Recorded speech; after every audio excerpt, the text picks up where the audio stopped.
JN champion. Whew. In early October 2017 at WCPW, Refused to Lose. I do love their pay-per-view names, though. Yeah. Pay-per-view names are pretty smoking sexy, man. Summer Sizzler, Refused to Lose. I love it. He won a triple threat match between Joe Hendry and Will Ospreay and himself to become the 6th and final WCPW champion before the company rebranded to the Defiant Wrestling. On December 4th at Defiant Wrestling's first pay-per-view, titled We Are Defiant. Again, very cool name for a pay-per-view, man. SCURLL was given the new championship belt by general manager Stu Bennett and had a confrontation with the debuting Austin Aries at the beginning of the show. In the main event of the show, SCURLL successfully defended the championship in a triple threat match between himself, Joe Hendry, and Martin Kirby. However, on December 5th at Defiant's first episode on our new weekly show, SCURLL lost the championship to Aries, ending his 34-day reign. Now we're going to fast forward to... Actually, before we do that, I want to get into some cool clips, because there is some clips that I think we should definitely talk about or touch on. I'm going to actually spin ahead here. Past some of the other stuff, we'll go back. But I'm going to go talk about New Japan Pro Wrestling. So in 2017 is when he debuted in New Japan Pro Wrestling. He was announced as a participant of the Best of the Super Juniors tournament. He finished the tournament with a record of 4 wins and 3 losses, failing to advance to the finals. On November 5th at Power Struggle, he defeated Will Ospreay to become the new IWGP Junior Heavyweight Champion. And on January 4th, 2018, he lost the title back to Ospreay at Wrestle Kingdom in a 4-way match, also involving Hiromi Takakashi and Kushida. On April 1st, SCURLL failed to regain the title from Ospreay at Sakura Genesis. On May 3rd at Wrestling Dontaku 2018, he and the Young Bucks defeated Bad Luck Fall, Tama Tonga, and Tonga Low to win the never-opened 6-man tag team championship. And on May 3rd, they announced that SCURLL was a participant of the 2018 Best of the Super Juniors tournament. Like the previous year, he finished the tournament with a record of 4 wins and 3 losses, failing to advance to the finals. And on August 12th, at the G1 Climax Finals, SCURLL and the Young Bucks lost the never-openweight 6-man championship to the Bullet Club OGs. Mm-hmm. So I want to touch on, this is why I fast-forwarded a little bit to New Japan, because I want to talk about this clip. This is a clip where I found it online, find it all available on YouTube. It's him talking about coming into New Japan Pro Wrestling and joining the Bullet Club. We already played him joining right after they kicked Adam Cole out during the Kenny Omega's profile, right? That we played that clip? Yeah. So we don't need to touch on that clip again. There's no need to go backwards. We're only going to move forwards. So this is a great clip that I found. And again, so YouTube does not screw me over and play some beer ad in the middle of it like it did last time, because we're live. But hey, anything can happen. And on live stuff, it does happen. Right. But I think this one will be good. Here we go, guys. Check it out. I'm the villain, Marty SCURLL. When I was a kid, I had a very short attention span, and obviously I needed something to do with my energy, and I used to look for the videos, and I found wrestling videos. So wrestling was the thing that really kind of captivated me. I think it was really important for me as a youngster to have these kind of male role models, despite being these large men that beat each other. I decided to embrace my inner villain, and turns out people like that a lot more. So I think it says more about other people than it does me. I've been in Ring of Honor for a while, and I've actually started riding quite a lot with the Young Bucks, and I've been getting along really well with Cody Rhodes. So New Japan actually came to me and suggested about me joining the Bullet Club, and at the time I wasn't too sure, because I kind of had my own thing going on and everything else. But I guess it was because I was going to Japan and debuting in the Best Super Juniors, and they thought it was a good way to kind of introduce me to their audience. And the more I got thinking about it, the more I thought, actually, no, this is a good idea. I feel like I debuted in the most sort of spectacular way you can in Japan. And what's really cool about Japan is how they've managed to take to my character. And I think it's because they're not used to seeing someone like me coming out with a big entrance, and I think I scared a few people actually, but no, they've taken really well to me, and I absolutely love Japan. If people could look at me the same way that I looked at Bret Hart when I was a child, that would be awesome, and some fans have turned around and told me that, so I think that's probably the most proudest achievement, because for me, I'm just running around the ring acting like an idiot. running around my pants, whacking people with an umbrella. So if I can help other people out, then that's a true accomplishment for me. So that was definitely a very cool clip, very honest, real, and raw. He spoke about everything, about how he joined the Bullet Club, and the fact that I like that clip because it's very candid, where he says, I wasn't really sure because he had his own thing going on. But I guess at the time, depending on how the road goes, if you will, to go cliche, he found himself at a fork, and he chose to go left instead of going right. And I think joining the Bullet Club, that elevated his stock even more. It definitely is when I caught him on my radar. Yeah, and that seemed to be the common tale between all of them, was really like they wanted to kind of keep it like their own thing. Same with the Bucks, same with Cody, same with all that. But then it was kind of like a thing of like you kind of just see the writing on the wall of like there's too much talent here for me to just keep going off on my own when they're going to be the ones come in and come kick my ass at the end of the day. Can't beat them, join them. Yeah, the Bullet Club's one of those factions. I didn't say fraction. One of those factions where it's stood the test of time, if you will. Because the Bullet Club is, a lot of people think the Bullet Club has been around since only Kenny or Cody, or no, it was before that. AJ Styles. You had Finn Balor, Finn Balor being the guy who created it, basically. Yeah, you had all those things. The face that they made as their first face of the Bullet Club. Right, it was the first official leader, if you will. Yes. Right, so the Bullet Club's been around from time. We're talking about, I almost want to say the Bullet Club's been around for almost 10?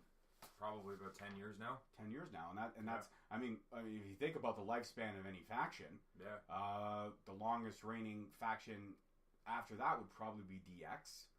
But again, DX has had moments where they've stopped, whereas the Bullet Club has stayed very much relevant.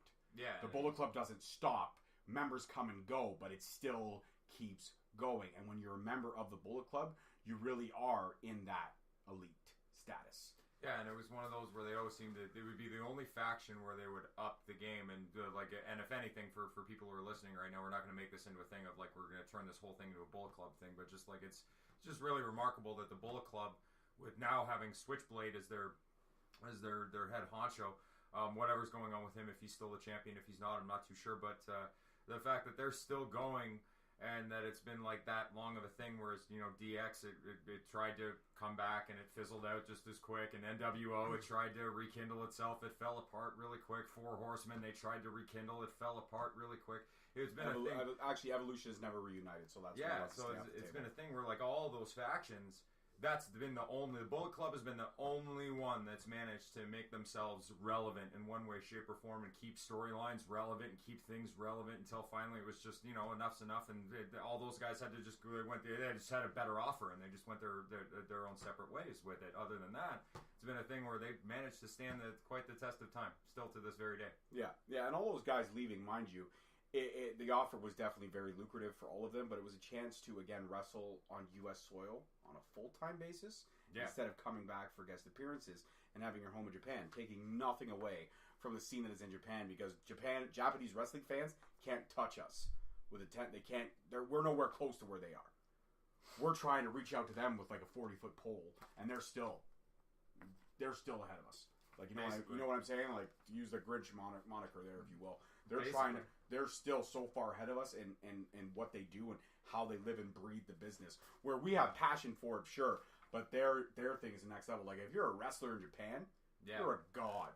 Yeah, you're a god. Here, if you're a wrestler, especially you're a popular gaijin over there, it's just like yeah, and everybody's popular. You go over there as a gaijin, you're basically now it's impossible to not get over if you're going over there, unless you really find a way to screw it up. Yeah, and do something stupid, but. I mean, everybody that has gone over there has been very successful and been very respectful of the business and how they work it. And, again, the right decision was made by SCURLL at the right time because it elevated his stock. Yeah. In another part of the world where his stock needed to rise. And it was the best thing he could have done. Absolutely. So another clip I do want to play right now is pretty much him introducing the villain character to the world. This is a great clip, probably one of my favorite promos that he's ever done. I'm actually going to play my favorite promo a little bit later. We're going to get back into the rest of his wrestling profile, but this is an awesome clip because it's pretty much, you just hear how passionate he is about this character and how well he really does it. And for any young wrestler that's up and coming, Because Steve and I, we talk about promos, this and that. Yeah. Steve's all about the build. I'm all about the culmination, but I do enjoy a fantastic talker when there are. In my opinion, Marty SCURLL is hands down one of the best talkers in the game right now. This guy can tell you a story and literally make you believe exactly what he needs you to believe. And if after this clip you're not fully convinced, I literally will play my best promo that I have, my favorite promo of his. And if you're still not convinced, then I don't know what to tell you. Then you need to go watch more Ronda Rousey, because Yes. we know that you've given up on wrestling in general, and yeah, you need to pay attention to this. All right, here we go, guys. Check this one out. Suppose I best introduce myself. They call me Party Marty. Guess it goes back to my youth. Up all night I was, dancing on the dance floor, chasing the ladies, binge drinking.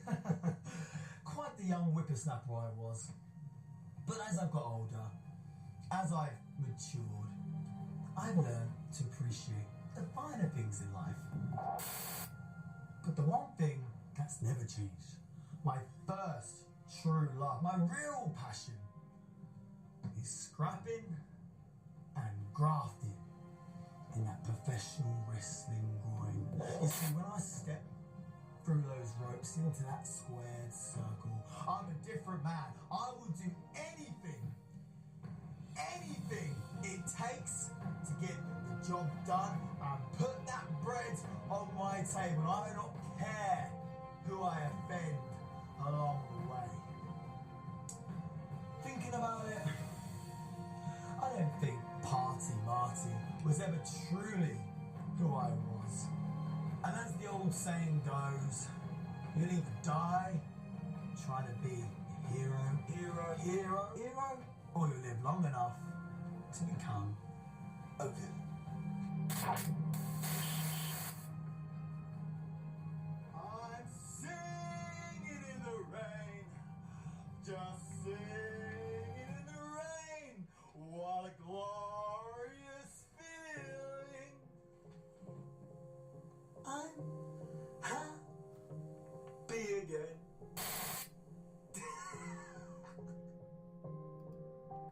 How, like, super dark and humorous. It literally had all its levels. It sounded to me like it was like just that was his first time trying to show that character off, but there was still more to go into. Like there's darker, there was more, like it was great, like it was fantastic, but then there's that point of like, okay, there's more that you can go into with this. There's further you can go into with this. Now it seems like you're trying to extract almost that penguin character out of you, almost that like that really you will say absolutely, almost like to the point of like Joker, where it's like you can say absolutely anything and nobody will take anything you're saying as absolutely crazy, because you can't say anything crazier than the last thing you just said. You know what I mean? So like I loved when I first saw that, and I saw it months ago. That was the point where I was just like, wow, this character is just coming to fruition, and it's coming into its own. And then now we're going to get into the clip that you're going to play right now, Which is my all-time, to this day, it's my all-time favorite promo he's done. Yeah, It's my favorite one, and it's one of the ones where it's, you hear the voice control from the first clip, and how he was kind of up and down, not sure where he was going. And it was almost like he really played it very well with the struggle of Party Marty and the villain having that inner battle. And then getting to the laugh. It was that culmination of when do we get to the laugh, and when we get to how when you like, go I'm crazy. Singing in the Rain is one of the happiest tunes ever. Yeah. But when he sang it, I got like the skin on the back of my neck crawling, because he sang it so creepy. Yeah. And then you see the evolution from that first clip to this one. So this is my favorite promo that he's cut to date. This one is simply titled Villains and Demons. It's a funny old thing. Life. Sometimes Oh, there we it's go. hard. Sometimes it isn't fair. The sadness, the loneliness, the torture. Sometimes I feel like the only way I can get through life is through the misery of others. I know it sounds wrong, but I never claim to be perfect.